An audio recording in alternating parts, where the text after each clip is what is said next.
Ce soir on est à Cauterets, petit village des Hautes-Pyrénées dans le 65. Beaucoup d'avalanches ici? Oui, il y en a plein. Hey, géologue, dis-nous tout. Mais tous les couloirs que tu vois, c'est des couloirs d'avalanche. Et avant, la maison elle était construite sur un ancien couloir d'avalanche, mais il y a tout qui a été fait pour pas que ça soit avalancheux. Et oui, Jamy, c'est pas sorcière. Allez, Marcel, on y va. On est en train de fêter le nouvel an 2018-2019. Avec une belle bande de potes, on est chez Enzo, enfin chez le père d'Enzo, dans son chalet à Cauterets. Autour d'un repas infinissable, comme chaque année, et d'alcool, et de musique endiablée comme vous pouvez écouter actuellement. Qui a fait la grosse mouton?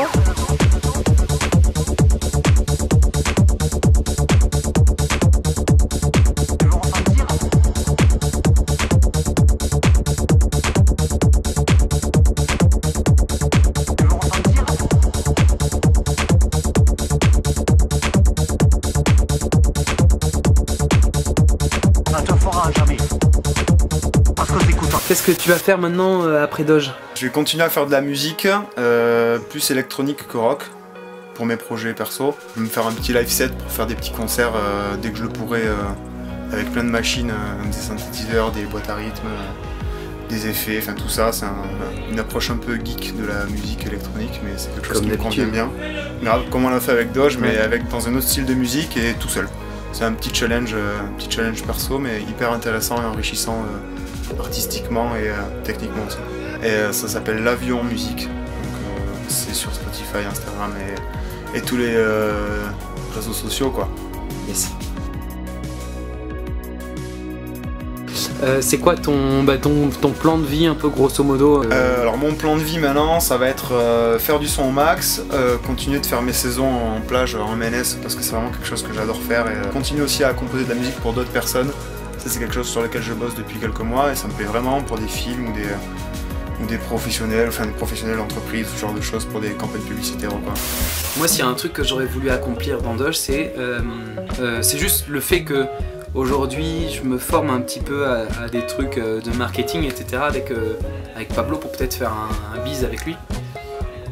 Et aujourd'hui tous les trucs que j'apprends, je me dis putain si je les avais connus pour Sous-Cycle et sortir un beau truc, j'aurais voulu être plus baisé en marketing que je l'étais au moment de la sortie.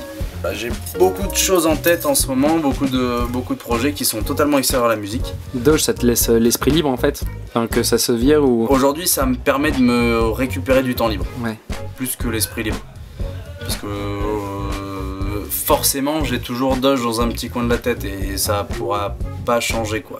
Toute l'expérience qu'on a eue par rapport à ça, ça s'oublie pas du jour au lendemain et puis c'est quelque chose que j'ai envie de garder en moi, plus que ça. Et j'ai pas envie d'oublier du tout en fait. Mais ça faisait 2 ans que Sous-Cycle avait été composé et moi j'alimentais tout le gros bloc Doge en promo etc. pour nous permettre de faire du live. Parce que les gars, c'est ça qu'ils voulaient faire à travers Doge. Et moi, je voulais composer, je voulais continuer à faire des clips, à faire de l'image, à faire des trucs et tout. Et ça s'est arrêté sur un moment où moi, j'étais trop chaud pour continuer à faire de l'art. Et à alimenter le truc artistiquement parlant, je veux dire, tu vois, pas concert. Donc là, j'ai envie de continuer. Maintenant que Doge s'arrête là. Pour l'instant, nous, on est en train de penser avec Rémi à peut-être un futur projet extérieur à Doge, mais qui impliquerait peut-être des personnes qui ont été proches de Doge, notamment peut-être Tom Saulnier, peut-être aussi Hugo Pex, Enzo éventuellement si ça peut se faire. Et apparemment Rémi et Hugo et Tom ont commencé à composer des trucs qui apparemment pourraient être sympas.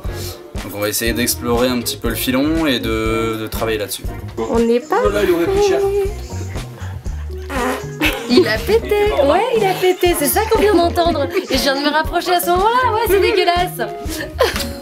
Bonne année à toutes les personnes qui ont toujours été là pour Doge, qui ont toujours suivi le projet Doge, qui ont toujours accompagné Doge jusqu'au bout. Donc forcément je pense aux frères Bido, je pense à Zach, à Benji, à tous les mecs qui ont été là avant nous. Et puis toute l'équipe quoi, toute l'équipe du groupe, les mecs qui nous ont suivis de près aussi. Je pense à Lolo, je pense à Raph, je pense à Sylvain, je pense à grave de monde et sûrement j'en oublie un petit peu mais... C'est une sacrée année pour nous, on a fait pas mal de dates et j'espère qu'on aura l'occasion de se revoir dans le futur.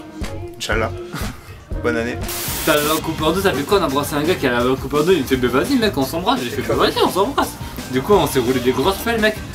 Et genre on a fait genre 2-3 fois parce que j'étais pas sûr, tu vois. Et genre. Pas sûr. Comment ça, on s'est roulé des pelles 2-3 fois parce que j'étais pas sûr? J'étais pas sûr. T'étais pas sûr de quoi, vieux? Et du coup, en vrai, j'ai pas pris du plaisir. Ouais, c'est ça. Ouais. T'as pris. Non, mais. C'était drôle, tu vois. T'étais scientifique, c'est ça? T'y es allé pour vrai, vraiment ouais. avoir une expérience. Ouais, grave. Tu vois. Voilà, scientifique quoi. Exactement, mec.